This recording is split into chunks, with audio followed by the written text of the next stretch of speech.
Hello, I'm Guillermo de Cervantes of the Kingdom of Trimaris. It's been about a year now. We've been doing these Trimaris talks.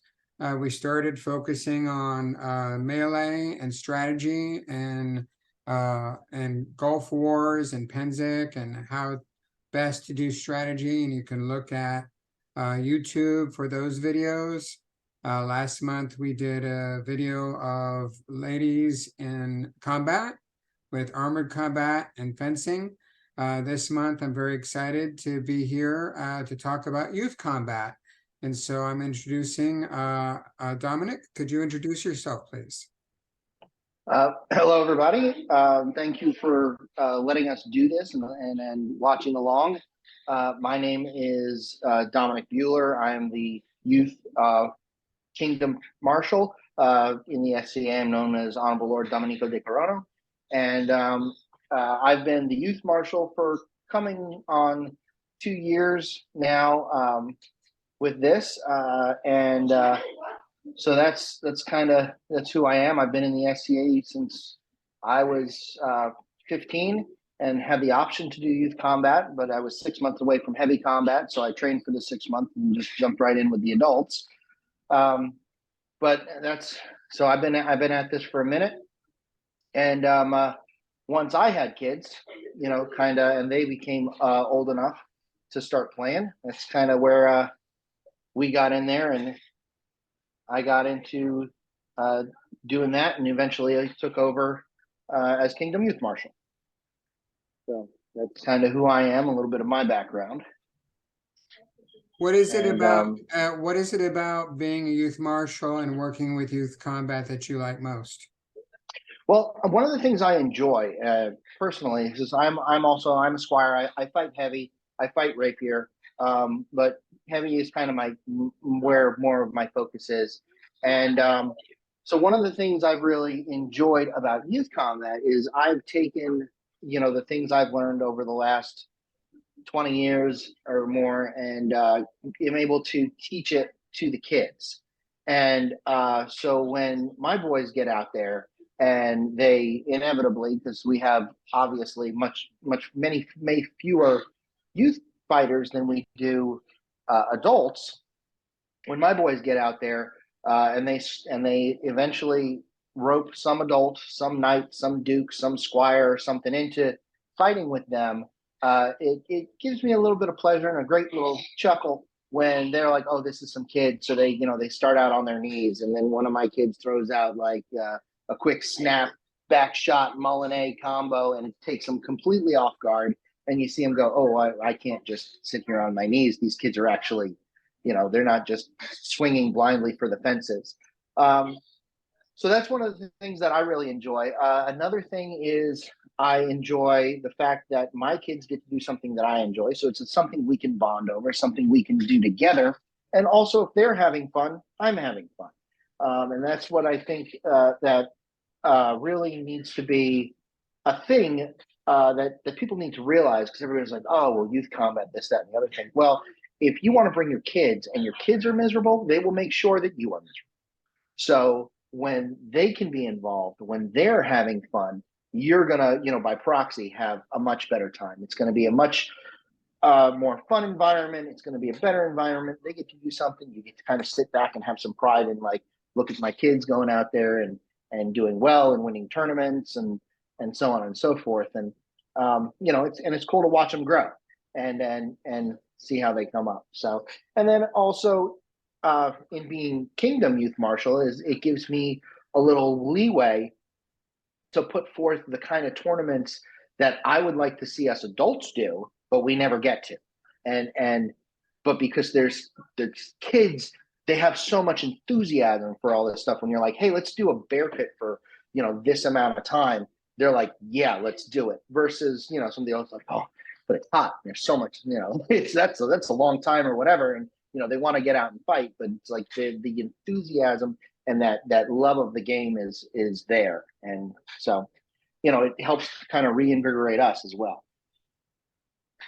All righty.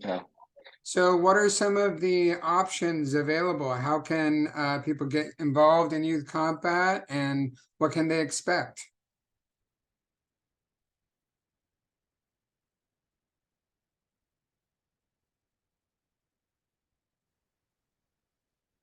So, Guillermo said that he's having some connection I'm issues back. here and there. So we just lost you. Okay, good. You're back. So what are some of the options for youth combat, and what can somebody expect from youth combat? Well, youth combat, you can start as early as 6 for youth combat. And of course, you got guys who are little kids smaller than that who are starting to train. But you can start practicing and fighting in an official capacity at 6. And basically, all the options the adults have, the youth have. There is, right now, we don't have a youth rapier marshal. So we really don't have much of a youth, we don't really have a youth rapier program in Trimaris because we don't have the marshal or the interest at the moment. But we are having a growing youth heavy group growing, and so all the options as far as what the adults have, the different types of tournaments and melees and war and all that stuff is open to the kids as well. So it's not just like, oh well, there's going to be just this little dinky tournament. One of the things that I've tried to do in my time as the Kingdom Marshal is mimic a lot of the heavy fighting and the adult fighting, because to bring that that prestige to the kids and everything. So we have, there are baronial youth championships. There is a Kingdom youth championship. We usually do at coronation, spring coronation, we do the youth champion of Trimaris, right, following the heavy champion of Trimaris. And we have a helmet. Let's show them some pictures so they get an idea. Yeah, sure. Okay, I'm sharing my screen. There we go. And this is the known world. Can you see the known world, my friends? It's all there. Yes, we do. And that's us on the bottom right. All right, let's start off with fighter practice. So our guests here, they're trying to get into a fighter practice. What do you think they should expect? Okay, so when a lot of times, there's obviously more adults at the fighter practice than youth. So what I always recommend is to bring extra youth weapons, and that way the adults can fight with the kids. And you will find a lot of these knights and squires absolutely enjoy fighting with the youth and training them. So don't be discouraged if you're the only kid at your fighter practice for now, because the more you show up, the more interest it'll grab. This fighter practice here, that's my oldest, Jaden, who fighting Duke Ari. And we were at the park there. We're at Largo Central Park there at the fighter practice. And, kids, you're out at the park and their kids see it and they want to come by and they want to ask questions. And we always keep, we have bookmarks that have information about it and tell them about the Facebook pages and stuff like that. But this is a great opportunity for the kids to get some training from, some, like I said, very accomplished fighters like Duke Ari, who the kids and the adults stand to learn a lot from. But this gives them an opportunity, and you will find that there are a great number of our knights who will go out of their way to, and I can't speak for all the kingdoms, but Trimaris has amazing knights who will take their time to train, work with, and fight with these kids. Duke Kern is another one who goes out of his way to assist in youth activities, and will get in there and have fun and fight with the kids. And Sir Logan as well is another one who gets in. So we've got a plethora of knights and squires who will get out there, fight with the kids, train them, teach them some stuff. And the fighter practice is your foundational moment. Aside from sitting there and working the pel, fighter practice is where they get out there and test their mettle and like, oh, I've been working on this shot. Let me see if it works. There is a what do they call it? The Reaper Challenge that a lot of people have done. Jaden, who's in there fighting, he has done that, where it's 100 shots for 100 days. And so he's put in that time and he's done that pel work and in and amongst the fighter practices. So I mean, there's every option that's available to the adults is available to the kids, and that's fighter practice there. Okay, next is Gulf War 7-man tournament. What's that about? So Glen Aubin, I believe it is, hosts a well, they had it was originally a 5-man melee tournament, but we ended up having 14 kids. So what they did is that 7 of those kids actually are members of House Rolling Thunder, but they were from 4 different kingdoms. So all these kids, my 3 boys and then 3 others, or 4 others, they all got together. They said they wanted to take their House Rolling Thunder melee team against the rest of the known world. So it was one team was all made up of Rolling Thunder kids, these Thunder pups, and versus kids from all over the other kingdoms. So this is, I believe, like I said, I believe it's Glen Aubin who runs this tournament every year. And it's generally a 5-man, but like I said, they had 14 kids, so it worked as a 7-man, and they had 2 teams. And the 7 Rolling Thunder kids actually ended up winning it, but they ran melees and they did, I don't remember. I think they did 10 or 11 melees back and forth fights, and it's just like the adults do. And it's there you can see there's a mix of weapon styles. There's Glavemen and there's sword and shieldmen, and there was I think a guy who was fighting Florentine and whatnot in there.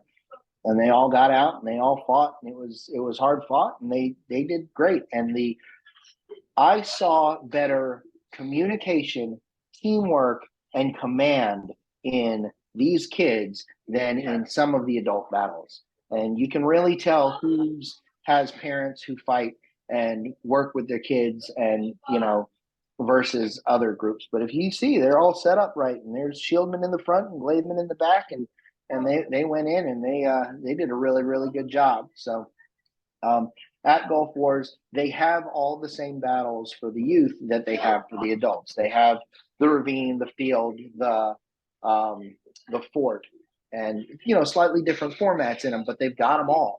And at this point, they're not for war points, but they're something that kids can do, and it is a blast. It was a lot of fun to watch, and it was a lot of fun for the kids. We were leaving Gulf Wars. Sorry? Could you take some time, because I think this picture really does a good job showing the equipment. So could you take some moments and talk about the equipment that we're looking at? Sure. So there are 3 divisions. There are 3 divisions of youth fighter, and it's all broken up by age. These, I believe, are all Division 2 kids. And at war, everybody fights under Division 2 rules and armament. So, I mean, if you look, some of these kids have nicer armor than we have, so if you look in, let's see, this, bring it in here a little bit bigger. So you see these first 2 kids are in Lamellar, and actually, if you look at the second one in, that's Nathan. He's one of mine, and he's in a Lamellar body armor. That was actually made from some of my old armor. So it's actually heavy, it's the plastic Lamellar. And he has forearms, elbows, full gauntlets, helmet, gorget, knee protection. So those are all, the requirements. And if you go down to the 3rd kid, that's Jay. He's outfitted the same way. The 4th kid, that's Gunnar. This kid is 9 years old and was an amazing glademan. He was tearing it up, and I believe his dad is Glen Aubin's youth marshal. I'm not 100%, but yeah, he was really good. And you can see he's also in Lamellar, shovel or elbows, knees, forearms, and he's got that nice helmet with the chain drape. So that's kind of what they're using for armor. And then if you look at weapons wise, you got the first kid in the front here was sword and shield. So they have a shield that has to be edged with some sort of foam or rubber or whatever to keep the weapons from being damaged. The weapons themselves are an 1.25 piece of rattan, or I'm sorry, is an inch piece of rattan with foam covering it. And, you can see that some of them have thrusting tips, which have to be 2 inches. Let's see, then you've got these 2 glavemen who at their age can have up to a 6-foot glaive. And then in Division 3 is when you can have spears, and then spears are a little bit longer. And then you've got Nolan all the way at the end there, who is sword and shield as well. And all the weapon styles are open to the kids. In Division 1, they can fight sword and shield or 2 swords. This is my understanding of the rules, because it says single-handed weapons. So I take that to mean that a single-handed weapon in each hand is also, allowable. Then in Division 2, they can start using glaives, great swords, and so on and so forth. And then Division 3 is when they're allowed to use spears. What are the age ranges again for the divisions? Division 1 is 6 to 9, or 6 to 8. Division 2 is 9 to 12. Division 3 is 13 up to 16. Because usually at 16 they go off and they start fighting the adults, because a youth or a heavy combat starts at 16 with parental consent, but it could go up to 18. And those are the different Next your up, ages. we got a ravine battle. What is a ravine battle? So the ravine battle, if anybody's ever been to war, there's a spot that kind of cuts down into a gully, and that's where they do the adult ravine battle, but it's also where they do the youth ravine battle. And so they get in there and they run. It's basically a melee. Sometimes they do it in capture the flag style. With the adults, it's a timed capture the flag format. With the kids, what we did this year, just because of the fewer numbers, it was more like a melee in the ravine, but it's a little bit of a different terrain. There's some trees to work around and everything like that. So it makes it a little more fun, a little more, there throws that little extra element of the terrain and whatnot. And you can see in that picture, they're set up and they're fighting in a group, and you can actually see they've got a pretty good shield wall put together with their glavemen and so on and so forth. And just have the whole thing. Nice formation. I'm sorry? Nice formation. Yeah, very good. This here, oh yeah, I was gonna say that's still ravine.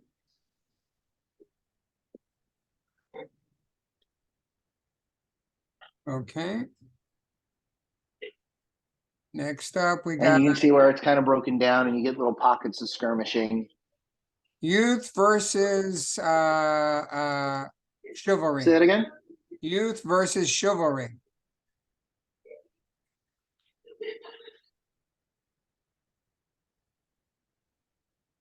I think it's So the youth versus chivalry. When they were at Gulf War fighting the yeah. That's it's not popped up on the screen. Oh, there we go. Now it's loading. So, like I said, we've got a lot of chivalry in here in Trimaris who are very willing to get in there and work with the kids. So this was one of the days where they had the youth versus the chivalry, and they had basically where the knights were out there and they were getting one-on-one. They were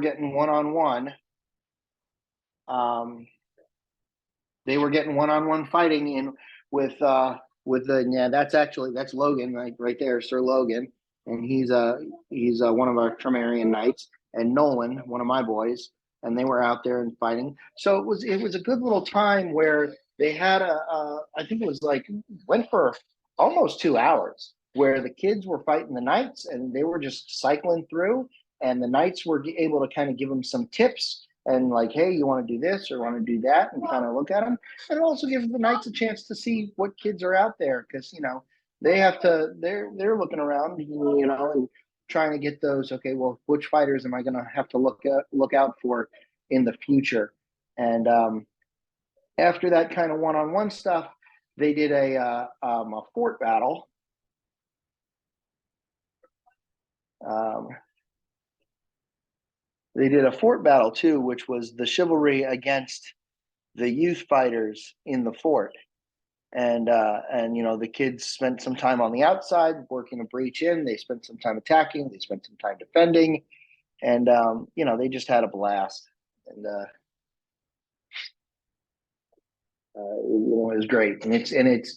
I think we're very blessed in Trimaris to have uh, you know, chivalry that will take time out of their schedules because they don't have to. You know, they could be like, yeah, whatever, these kids, but they actually like care and they actually want to spend the time and, you know, work with the kids, you know, which kind of it breaks, you know, helps build into that, um, you know, that hierarchy that we have where you have your knights, your squires, your men at arms, and your pages, and kind of how they all work together. What was Long Nights? Long Nights Gathering is an event that we have here in Marcaster, which is Pinellas County, and we have, since that's where I live, so we always have a youth tournament. And now that we have a lot more youth marshals since coronation, I'm hoping that we'll have a lot more youth tournaments at the events, and they can have a similar tournament circuit that the adults have. But this was Long Nights. It's our baronial event, and that was the champion of Marcaster youth tournament, and that's Bella fighting there, and Jaden. That was a few years back when before the twins.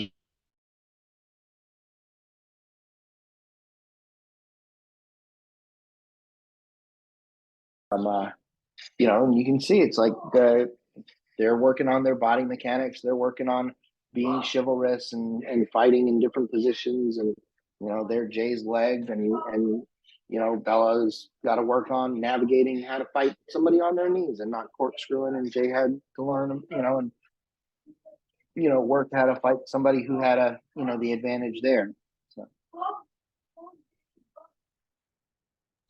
I'm I'm sorry, I was having difficulty with the videos. But what about demos? Can you talk a little bit about So, youth so, combat and demos?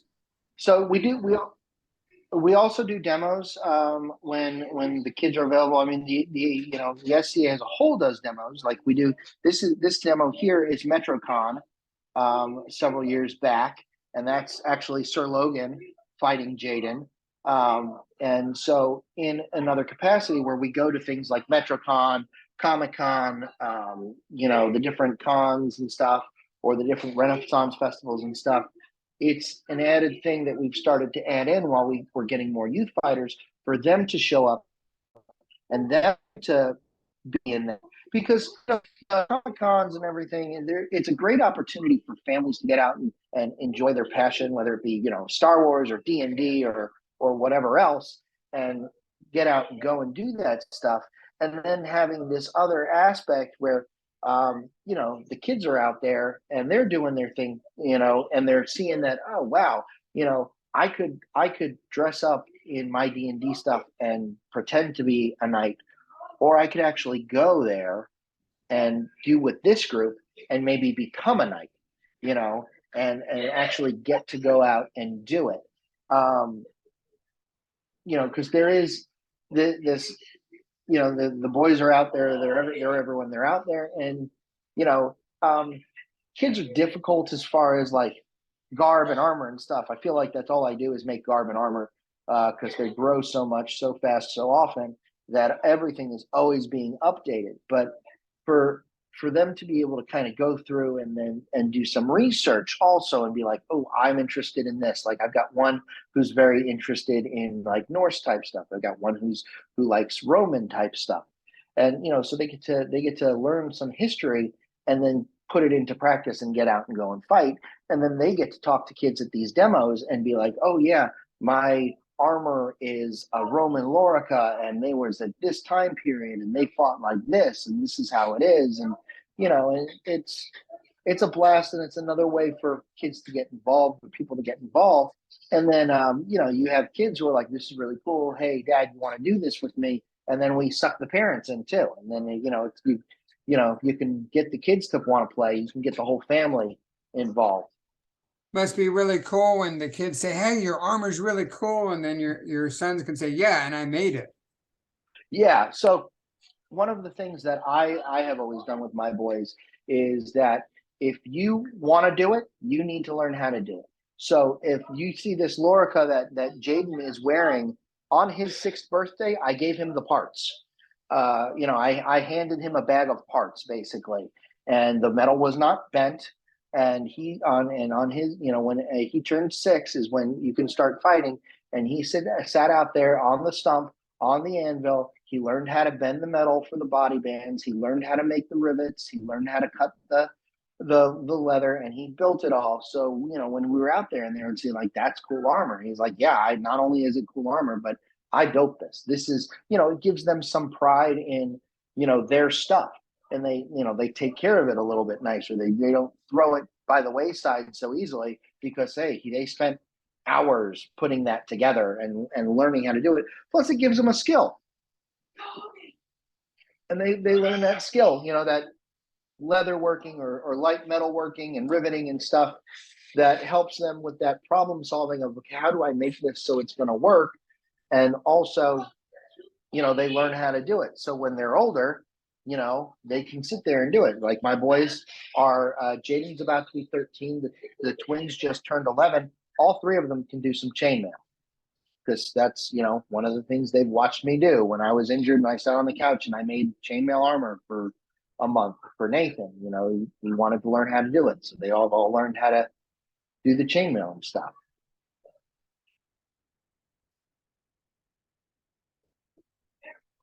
Oh, this is at war, and this is that like I said, the fort battle, the chivalry against the youth. So this is that's Sir Ian there in the corner, Ionos, and then Logan and Griff are in the doorway, and there were a couple of other knights there too. But all 3 of these knights are Trimarian knights, and they took that onslaught, and these kids came in and they went after them. And I love this video in particular because you see the little guy in all black. That's one of my guys, and he just jumps that guy right there. And it's so it always makes me chuckle every time he just comes flying off the ropes after him. And then they ran these guys down, and it's like that age old joke of, well, how many 3rd graders do you think you could take? Well, there you go. It's not it. They get you a lot better than you'd think, and they're all, they're just all over the place, and they had a blast, and the Knights really had a blast too. And, it's, I was talking to a couple of the guys, and it's like being attacked by a swarm of ants, and it's a lot of fun, but it's also a lot more challenging than they thought it would be.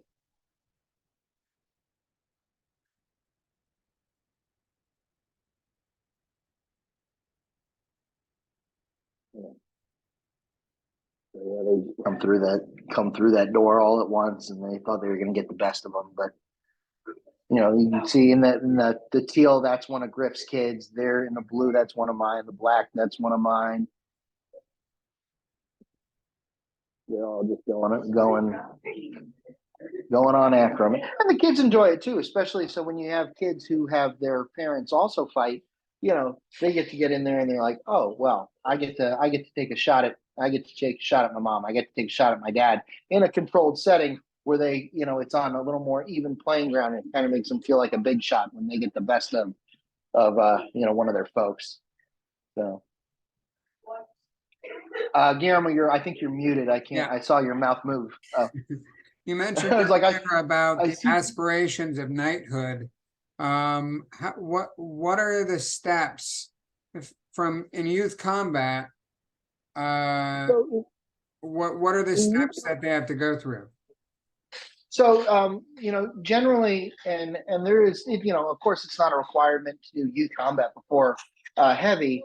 But in youth combat, they get some prestige, and there are some fighting awards and stuff like that. So having those fighting awards, it kind of helps them pump up and helps them like, oh, I want to train a little bit more, which will make them better fighters down the road. Now, all three of my boys have become pages to different people. Nolan is a page to Pat.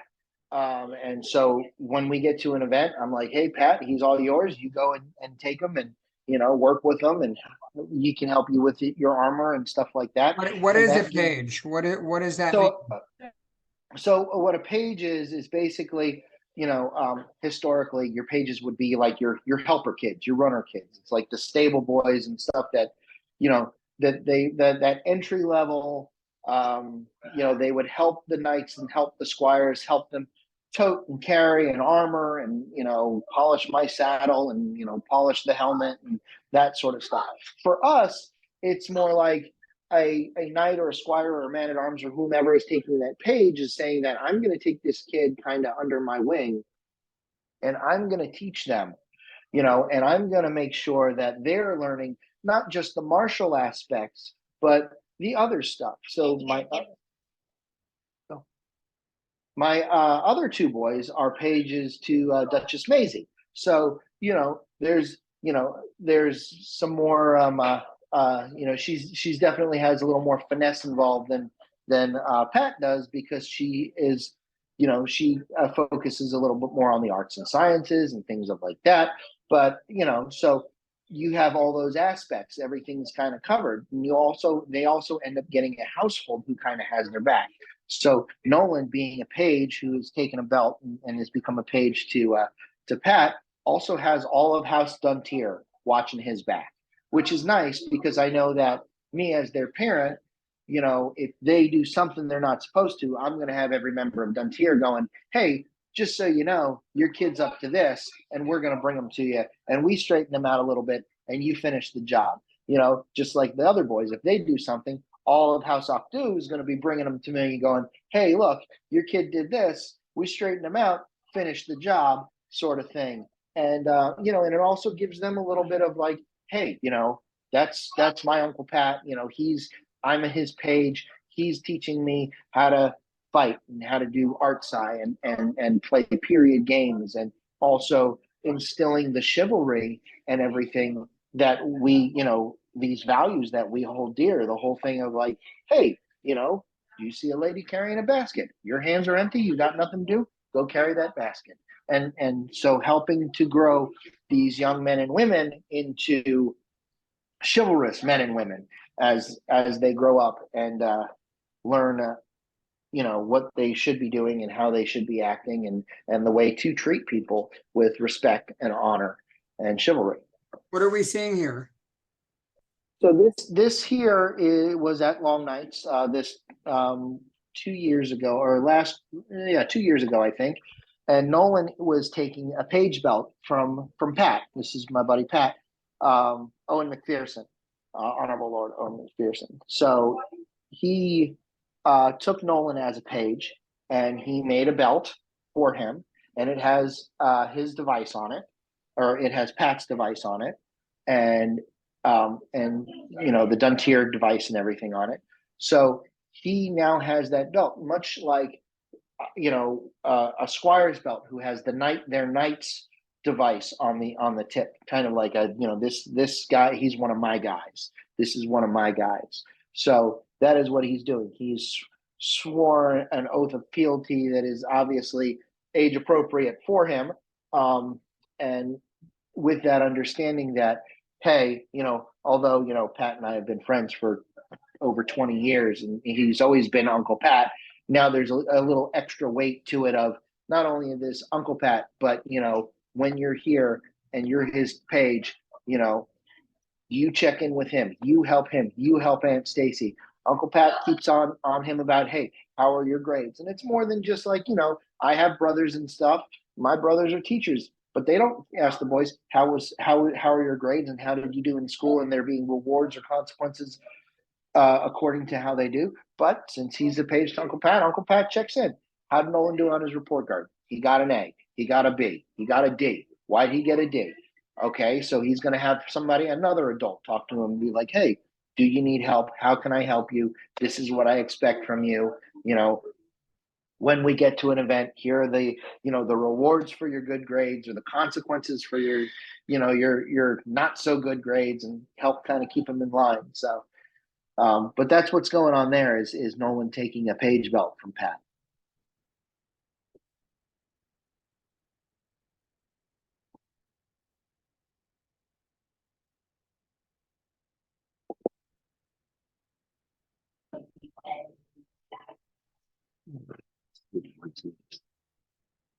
So that's a 7, that's a 7 melee. Oh yeah, that's a 7 melee. Yeah.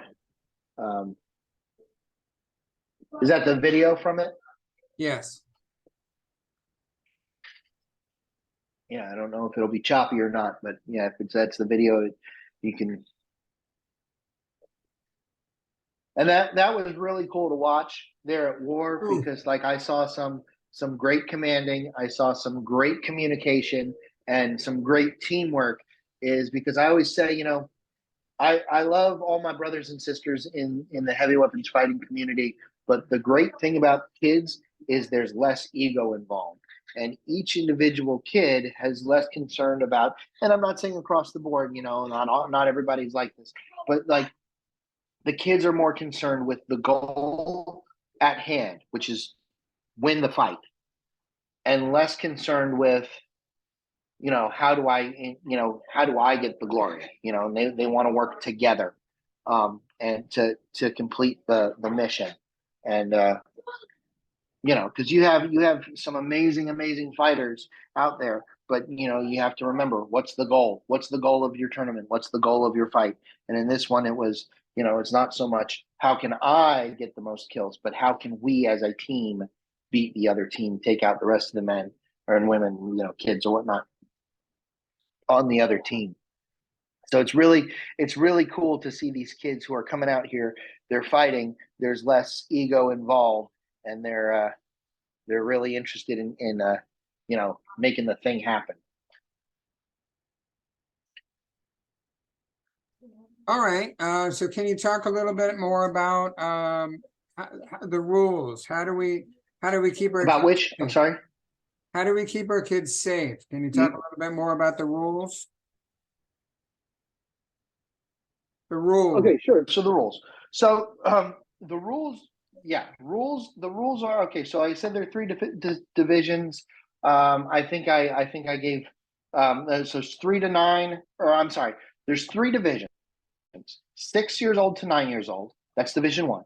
Division 2 is 10 to 13. Division 3 is 14 to 17. Generally, once they hit 16, they usually go and start fighting with the adults. You know, um, and the difference in the rules in the divisions are basically comes down to thrusting and amount of power. So Division 1, those are all like touch kill. If it touches, it's good enough. Division 2 is positive pressure, and Division 3 is a little bit of force. So they're still not hitting each other really hard, and of course they're using foam weapons, so it's not that bad. But there is a little bit more with their gauging as far as how hard they're hitting, and how light they're taking as far as the hits, as well as Division 1 kids, you can't thrust them, and then because inevitably the divisions will get mixed in a tournament, the Division 2 and 3 have to fight down to the Division 1 standards if they're fighting a Division 1 kid. So let's say Nathan, who's a Division 2 kid, is fighting Lucas just had a birthday, so he doesn't. Yeah, one of the other, like another Division 1 kid, then Nathan knows, hey, this is Division 1, you can't thrust him. So it also plays into some strategy. Nathan, he really enjoys fighting glaive, but the advantage of the glaive is that distance and being able to thrust. And if he's fighting a Division 1 kid, that takes a major advantage away. So he has to decide, do I want to keep my glaive and fight in a way where I'm not going to be able to use one of the primary weapons on it, or do I want to change weapon styles? And usually he likes the challenge, so he keeps the glaive, but it makes him think a little. Oh, I got to strategize a little. I can't just do a quick snap, a quick pop, and thrust this guy in the face and win. I can't. I gotta use hacks and slashes and so on and so forth. So it kind of changes. It makes them think. It kind of change their game plan a little. For the Division 1 guys, because it is only touch kill, the armor requirements are a little bit less. They don't need like hard protection on the kidneys and the body. And then once you go, and they don't need forearm armor.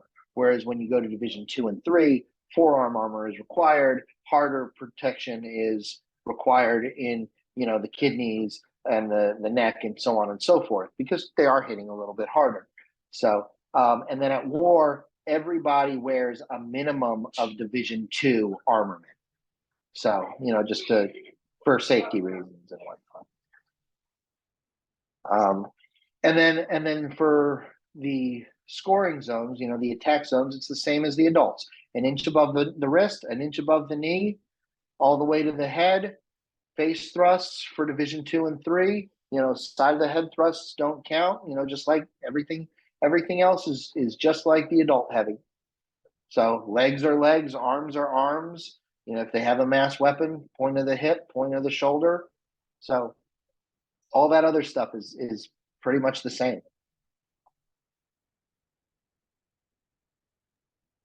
Are there youth marshals? So like youth who are marshals? Yeah, do you have youth marshals? We do actually. We just authorized at there's two levels of youth marshal. There are there are your regular youth marshal who is, you know, your adult who's been through the class, who has learned how to be a marshal, who has passed the background check. They can run events, they can run the whole thing, and they are able to do everything. And then there's a step down, which is like an assistant or an associate type marshal, which you can be as a youth fighter. And we just authorized one who's 14, between 14 and 18, who obviously a 14-year-old doesn't have to have a background check, you know, but they also can't run anything. They can assist. So there has to be a youth marshal in charge who is a paid member, who has a background check. The whole nine, has been completely vetted by the, you know, by the hierarchy and whatnot. And then they have others who have not had the background check, who are younger. They can't run anything. They can't do anything unsupervised or by themselves, but they're still authorized as a marshal to assist, you know, corner judges or whatever, and, you know, however you want to do it, and help kind of run things. And at this last coronation, Sir Halk's kid, one of his boys, got, you know, he's 14 years old and had interest in it and wanted to do it, and he took the class, and so he got passed as a you know, a youth associate marshal, and can now assist and help with youth combat if he's not fighting. We talk a little bit about the parents. Can the parents be marshals?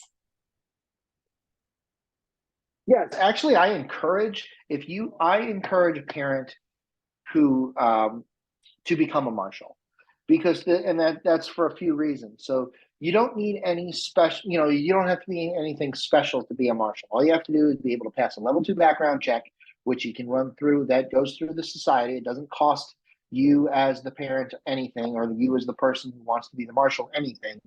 And you know, be a paid member and whatnot.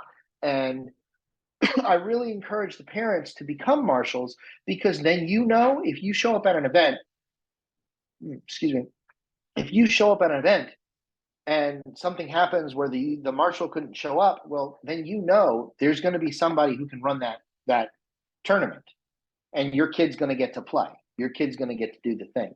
Plus, also, if you know the rules and you are authorized as a marshal, you can then help out and also help train your kid.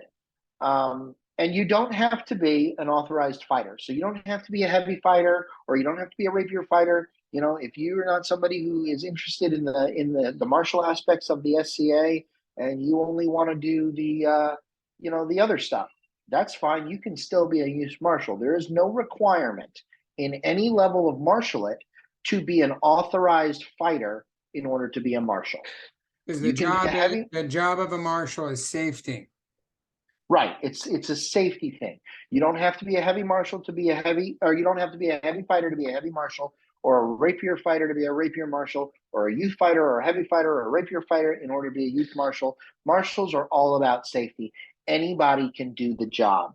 All you have to do is take the time to learn the rules and be willing to volunteer your time to sit there and watch the kids. And like my whole thing before I was Kingdom Youth Marshal, I went and became a marshal uh, anyway, because, well, if my kids are fighting, that's where I'm going to be anyhow. So that just puts one more person with one more set of eyes to be able to help and to be able to make sure everything is happening. Because at the time when my boys started and I was just a regular, just a youth marshal before, and Teramasu was the Kingdom Marshal, there were times where he was like, "Hey man, I had car trouble and I couldn't get it. Can you run the tournament?" Sure, no problem. And we still got to do stuff. So it really works out well. You just said the word time. Um, if you have a parent who wants to do armored combat themselves, but they have kids, how does a parent manage that so that the kids can do what they want to do, but the parents they got things that they want to do for themselves too. I could see that. Right. I could see that being a problem. It can get there's a lot of finesse to it. There's a lot of time management to it. My wife, she she was going through nursing school, so she couldn't come to events. She doesn't really play that much in the SCA, so generally this is kind of like the boys thing, and we go and do it. And so when I'm there at an event, it's usually just me and the three boys, and there is some juggling that goes on. And of course, I want to watch them fight, and of course, I want to get to fight. So that's kind of where the whole community comes in too. By the rules, you need to have a parent there. If you're Division One, a parent has to be physically there at the field when you are fighting. At Division Two, the parent has to be kind of in the outskirts. On Division Three, they can be a little bit farther away, kind of within earshot, but they still need to be in the same kind of vicinity. Now, like just for instance, this past Crown tournament, I was fighting in Crown tournament, and the boys were going to fight too. So there was a little bit of juggling. I had somebody who was squiring for me, and I said, "Boys, right now, you have any questions for me? This is your adult." And they went to Alistair. That was their adult. Or in the event, like also Pat was there. I said, "Nolan, Pat's here. Uncle Pat is here. You're his page. You're his." So that and obviously I've gone through slightly greater lengths where I have authorized, since I know Pat so well, I've authorized him and Stacy to take the boys and in emergency contact and that sort of thing. So it's like I like literally when I get to an event, one child I hand to him and go, "This one's yours for the next 6 hours. This is your kid." And one of the things that I do, and as just as a parent in general, I think was probably one of the better moves I've made, is I got walkie talkies for the boys. So they all usually are, when they're running around, they've got a walkie talkie on their belt, and I've got one on me. So if I lose sight of them, I can call them up. "Where are you? What are you doing? I need to know where you're at any given time." So even when I don't have eyes on them, I have ears on them. And I can imagine that so that must be very useful at Gulf War. yes, yes, and the boys did actually amazingly at Gulf Wars, because they were either in the camp or with one of their designated adults. They're actually very good about staying where they're supposed to be. Um, but that's partially how you do it. Is you have to manage the time of, "Okay, boys, you have my undivided attention from this time to this time. This is when you're fighting, and I'll be there for you for that. But in this little chunk, I'm fighting. You either need to be at the field, or one of the nice things about Camp Challenge, where we've been doing these Kingdom events, the playground is right there next to the list field. So I'm able to go, I'm fighting, and if you don't want to fight, or if you don't want to watch the fighting, you can be on the playground, which is literally 30 feet from the list field, where I can see them and whatnot. So we still have eyes on them. But and also, as the youth, they start fighting, they get very interested in what the adults are doing too. So like the boys, they want to sit there, they want to watch Crown List, and they want to see, and they go, ooh, that was a really cool shot. I want to learn how to do that shot. So they'll like, they'll go up to whoever threw that shot and be like, hey, how did you do that? Show me how you do that. Teach me how to do that. And then they learn how to do that. And then they come back in their given tournament with a new arsenal, a new thing. And, so it's like, I have a nephew who plays baseball, and right now he's all ate up with baseball. He lives, eats, breathes, sleeps baseball. And when he's not playing baseball, he's watching baseball. And it's the same thing as like with these boys, is they enjoy the fighting. And when they're not fighting and we're at an event, they want to watch the fighting. And when there's no fighting going on, they're running around with the other kids pretending to fight.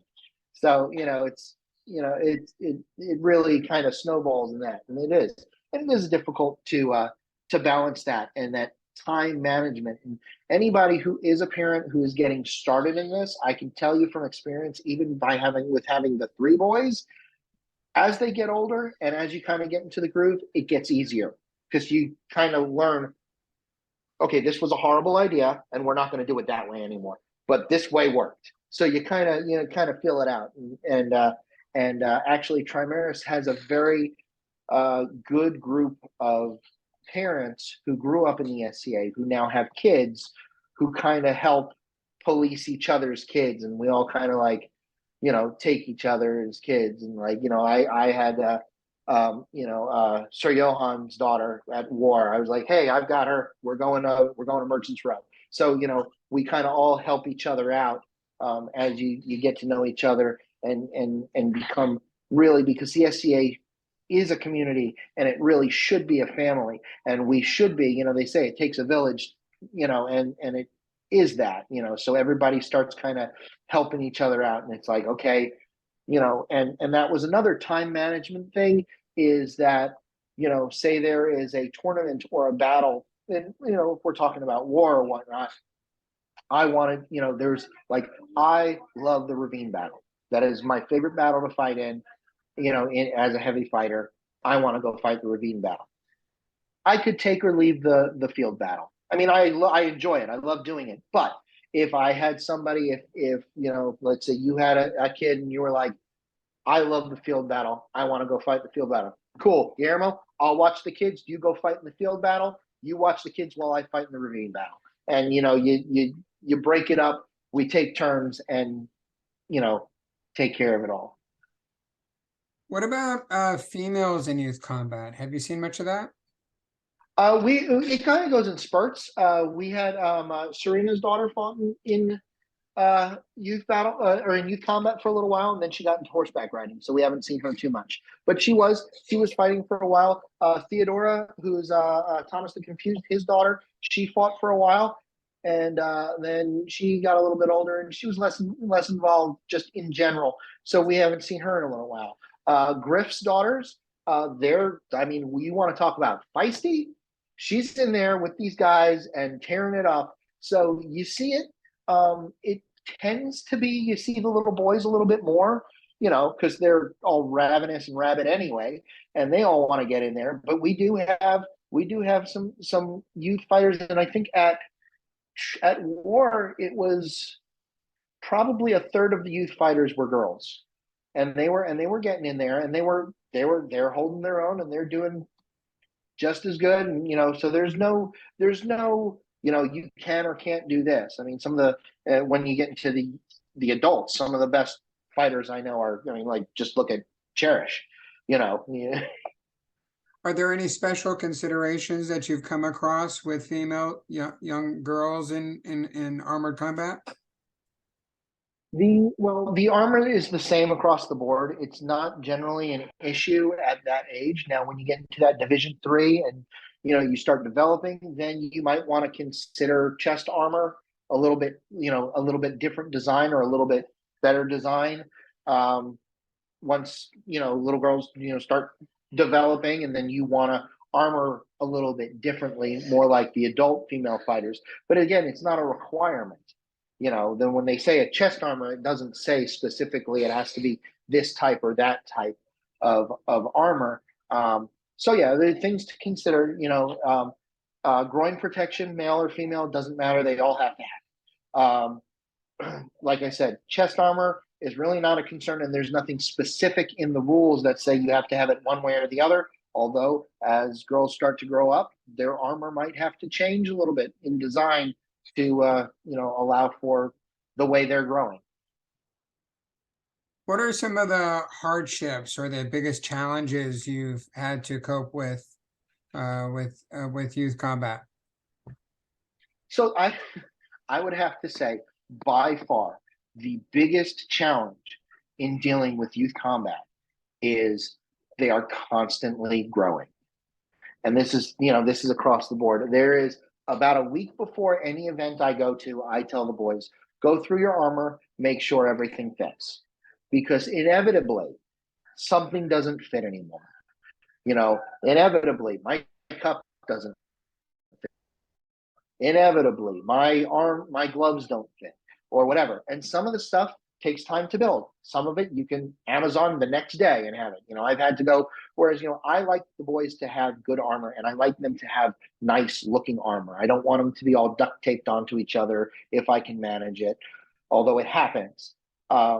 But I've had to be where it was like, we're getting ready. Hey, does your arm on? Nope, my elbows don't fit anymore. Okay, great. Now I'm running out to Walmart, can't find nothing. You got to Amazon a pair of skating pads just so we can get off to fight. And it's legal and it works. It ain't pretty, but it works. And then between now and the next time, we'll build something. So the biggest challenge I've come across is them constantly growing and making sure everything fits. Or you have like Nathan. I built him. I blew my Achilles tendon out, so I had to sit on the couch for a month, and I made him a full chest or full body chainmail armor, which worked great. But he grew, and he did not want to give that thing up for nothing. And it was to the point where it can't bring it together, and it's too short, so it's not covering because he's growing. And they literally, since he was bursting at the seams in it and fought, they beat it off of his body where chain was coming off because he was literally bursting at the seams and couldn't get it on. And it was like, that was the only way I got him out of that rig, is because it literally fell apart because he had gotten too big and it just literally burst at the seams. So, I can understand why laminar would be a good choice, because you can just add more to it as they grow. yeah, and that's what I've done this last time around. Like I fight in Lamellar armor, and I had my old Lamellar, which I took apart and built into the kid. Like if you look at the boys, one is in all silver Lamellar, which is the leftover plates from my Lamellar. One is in all black, and that is from the previous Lamellar I had, and one is a mix of silver and black, which is a mix of the extra parts. And then as they grow, I can just add another row. I can make it a little bit bigger. And I, finally I was like, this is going to work. It's going to be a heck of a lot easier. And since it's the same Lamellar that I'm wearing, it's adult legal.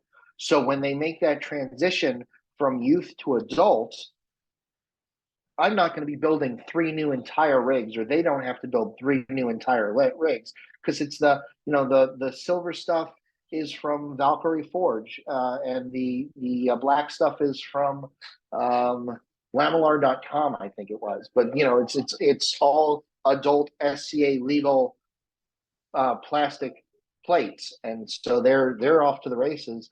And as they grow, I'll just add on to it. And when it's time for them to go from kids to adults, it's going to be one less thing I'm going to have to go find, buy, build, or otherwise. So it seems like youth combat can be a lot of fun for the kids, but also for the parents as well. Absolutely. So at TMT every year for the last 2 years, and I hope that this tradition continues on even after I step down and somebody else becomes Kingdom Youth Marshal, we do a cookie tournament. And the way I came up with this cookie tournament is because, us as adults, when we fight and we're at practice, we'll get to that last fight and we'll go, okay, this one's for all the marbles, or this one's for all the cookies, in a way of saying, like, don't hold back. think of it as a tournament fight, give it your all and go into it. So that became the saying, you know, for all the cookies. And actually it was Nolan fighting Sir Osric at a practice one day, and Osric said something about this is for all the cookies, and it perked his little ears up. And he said, "So if I beat you, I get cookies?" And Osric, of course, being sure, kid, why not? So Nolan beats him, and so for the next like month or so, every time we were at the store, Nolan is sending and telling me to take pictures of Oreos to send to Osric. And Osric, sure enough, next time he saw him, he had cookies for him. And he, you know, there have been who else was it? Um, Sir Thomas, you know, the same thing, Sir Thomas. Although Thomas, you know, since there were snickerdoodles on the line, Thomas won that one. So the boys owed him cookies. So that's kind of the origin of the cookie tournament.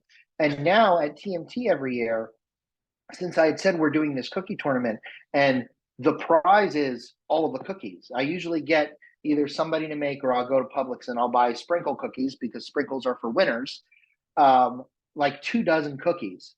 And the winner gets presented not only with the scroll, but with a bunch of cookies.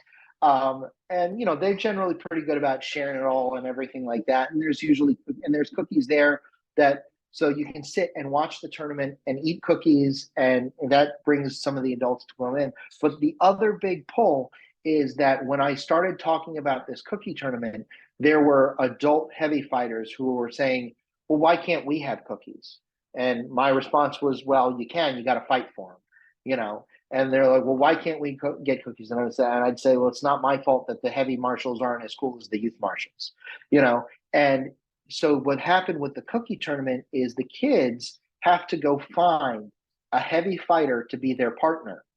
And it works as a round robin.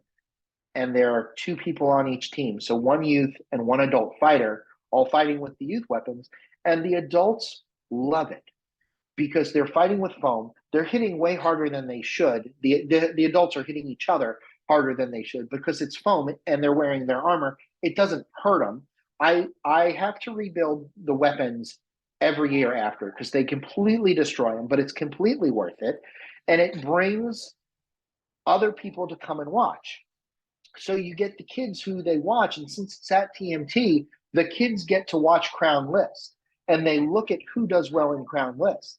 And then generally they go and they find who came in second, third, fourth, and whatnot, and go to those, you know, people and be like, hey, will you fight with me in Crown List or in the cookie tournament? So this year's cookie tournament, we had Kern was one of the partners. Akumi was one of the partners. Cormac was one of the partners who fought in Crown List. Sir Ian, who also fought in Crown List, was one of the partners, and they got in there. So like Jaden and Ian have been partners the last 2 years for the cookie tournament. So there's these same two guys are fighting together.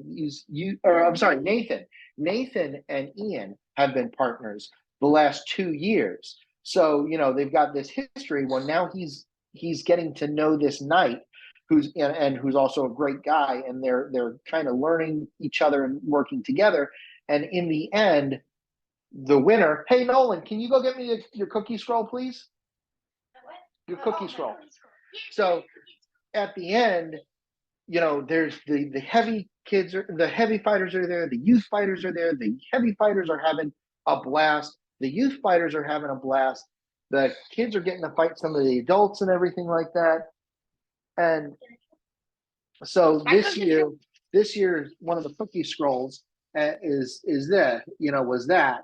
And That's fantastic. you know, so next year I've already put my order. Huh? Don't worry about it.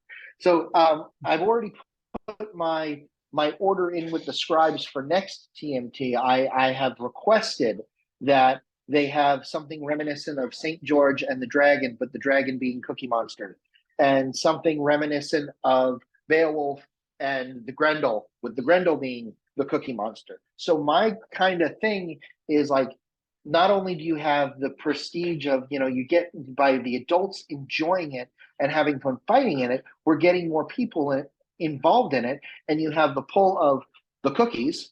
So everybody wants cookies. And then, I'm trying to come up with these very elaborate and extravagant scrolls so that, the kids are not only like, you know, want to fight, want to get the cookies, want to get a beautiful scroll because we've got some amazing artisans. But the adults are like, it's like this is one of the nicest scrolls I have, and it was for a youth tournament. So and that helps bring more focus to the kids because nobody wants to go and fight a tournament where nobody's watching and nobody's cheering. So by helping to pull some of the adults to come and watch with this idea, you know, it gets people there and it gets people cheering. And then, you get the kids who are walking around later at the event and adults who are watching it. They go, hey man, I saw you fight and you looked awesome. And that feels good to have people coming up to you and say, your fighting was good. You did awesome. You did this. I love that shot you did here. You took Kern by surprise. I can't do that. Or you took, Ian off guard, and that was great. And it's a really fun tournament, and it gets more people involved, and it's a lot of fun, and kind of helps boost the prestige of the youth fighting itself and the youth fighters. And it's about the fun. That's what it is. If you're not I having fun, you're doing it wrong. have a pop quiz for you. Okay.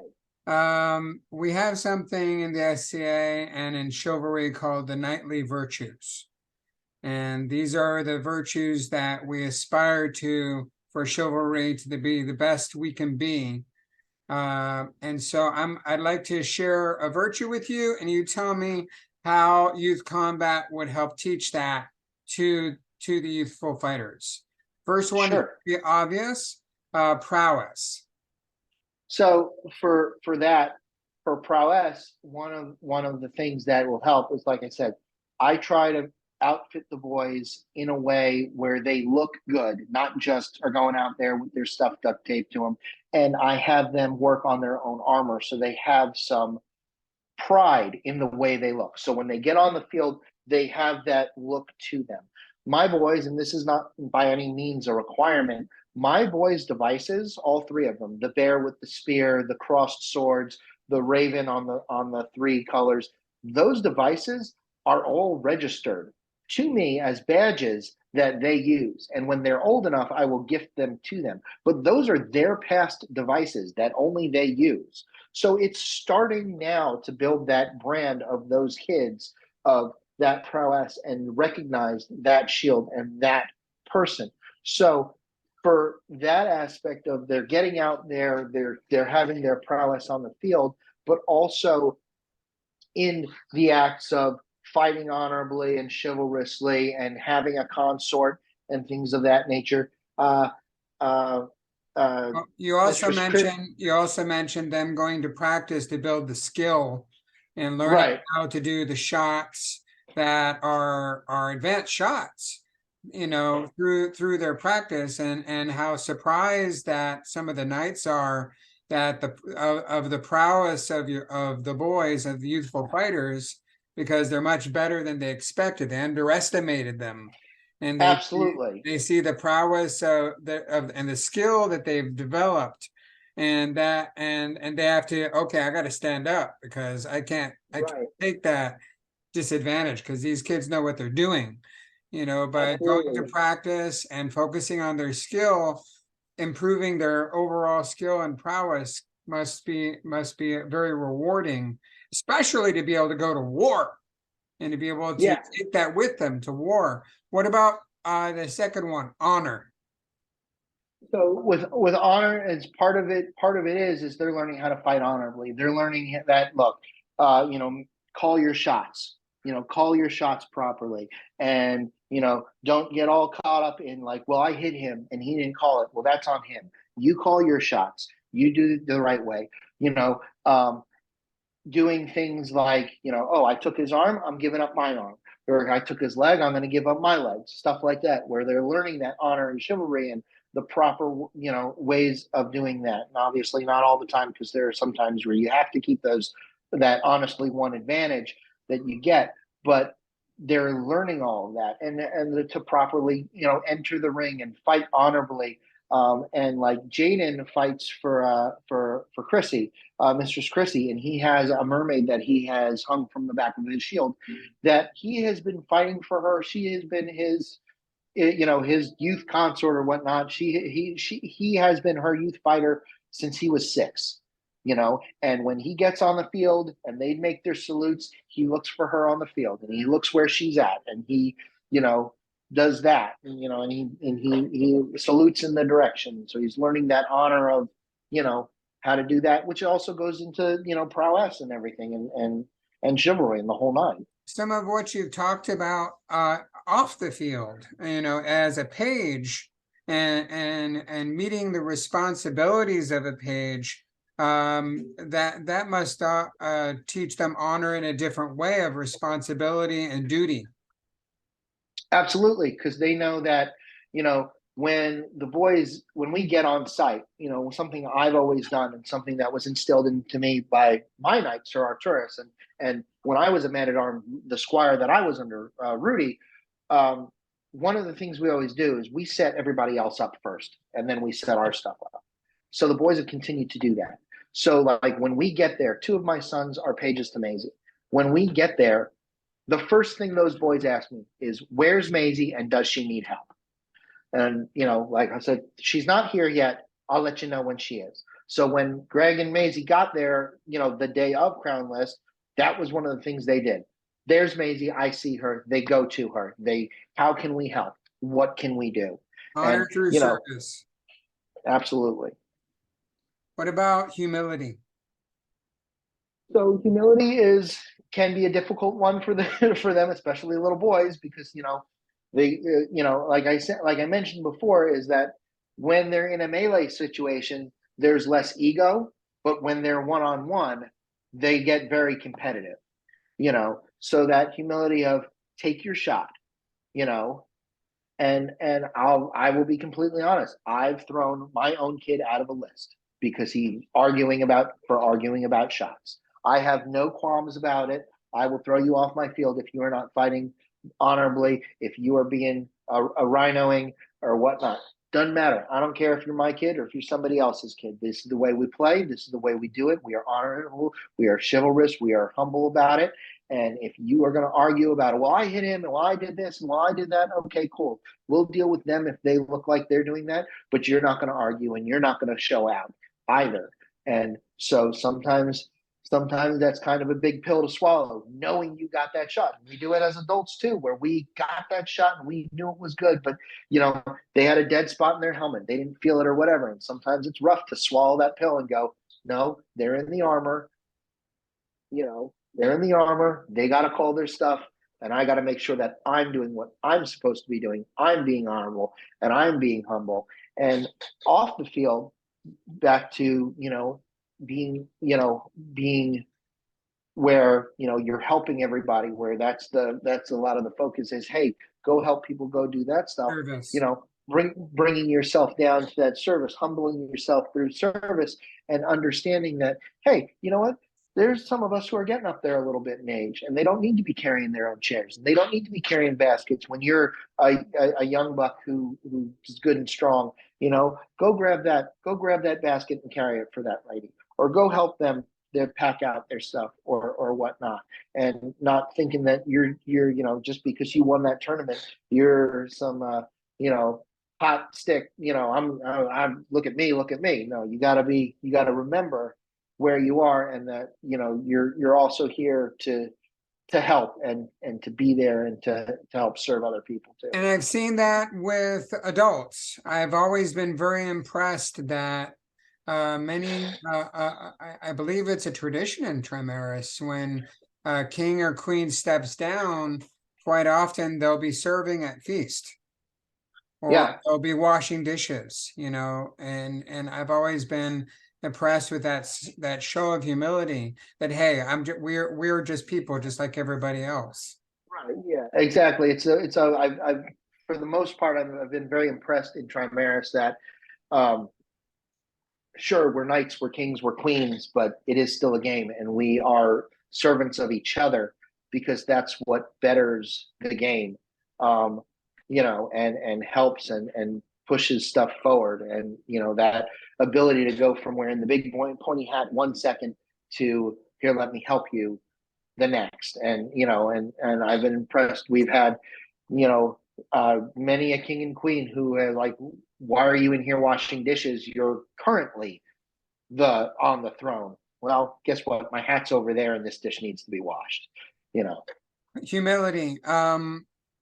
Tournaments can be very humiliating. There can only be one winner, and if more heart you have in a tournament and trying to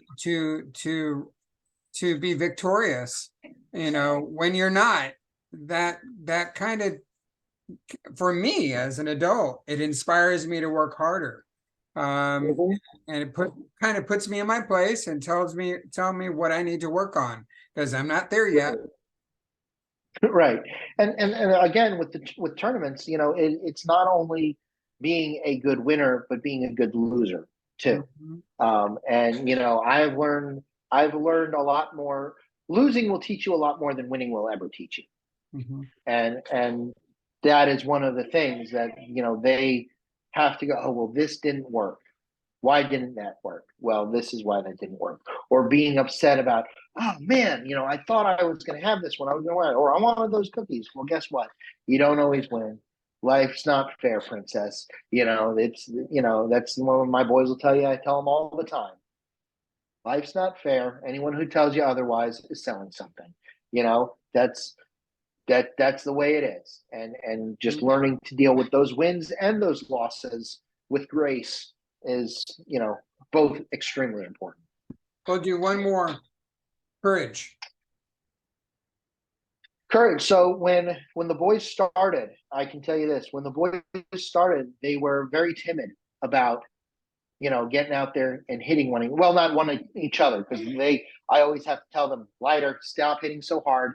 Yes, I know it's your brother. Don't hit him so hard. Watch your gauging. But other kids, and getting out there and fighting, and that's one of those things. I've had to tell them, look, they're getting in the armor. You're allowed to hit them, and that's actually one of the things I've noticed, and kind of a side note or whatnot. One of the things I've noticed is that the boys will, when they fight girls, a lot of times they hold back, and you have to go, she's in the armor. She's going to hit you just as hard as you hit them. Give her the respect to fight her at your best. Because if you're not fighting her at your best, you're not doing her any favors. You're not doing yourself any favors. And getting through that, that even courage to, well, I don't want to hurt you because you're smaller than me, or I don't want to hurt you because you're a girl. Breaking down some of those thoughts and walls and getting to, okay, I will fight my best. Because that, or getting out in front of, so like Nathan used to, and it would drive me nuts. He hates getting called up in court, and I will watch him fight up until the finals and then throw the finals because he doesn't want to get called up in court. And so that is one of his things where he's working on that courage to get up in front of a group of people. And I got up to him and I was like, you had that shot. You were undefeated all the way to the finals. And he's like, yeah, I didn't want to go up in court. And like, just watch him get all the way to the end and be like, no. I was like, you already beat that kid 3 times. So what was so different at the end? I didn't want to go in court. I didn't want to get called up. And so there's that building that whole, okay, I'm going to get called up in front of these people. And even though everybody's like rooting for me on my side, I'm nervous and I don't want to do it, So it's, it's learning that and building that, okay, I gotta, I can do all this stuff and I can get to that point where I can go up in court and I can get my award. It's a different kind of courage. Scary. Yeah, exactly. It's a different kind of courage to be able to stand in front of people, to be able to speak to people, to be able to fight, or even the courage to be able to tell somebody that they don't want to hear. There's all different kinds of courage that a person can experience. in youth combat Absolutely. and in the SCA. Thank you so And much. then with one more, and then with also when, because I try to involve the adults a lot. So it's like, even you or I, when we get matched up against Kern or Ari or, um, any even Dietrich or any of these knights who are amazing, phenomenal fighters, and we got to go. Okay, cool. Now we're stepping in. Now imagine that, but being 3 foot tall, and going like, I've been watching this guy fight, and I see how good he is, and like I said, our knights are amazing at not just like lambs to the slaughter with these kids, but giving them that thing. But it still takes a little bit of courage. Going, okay, this guy's a duke, and I'm getting in the ring with him. Mhm. So. It's the best.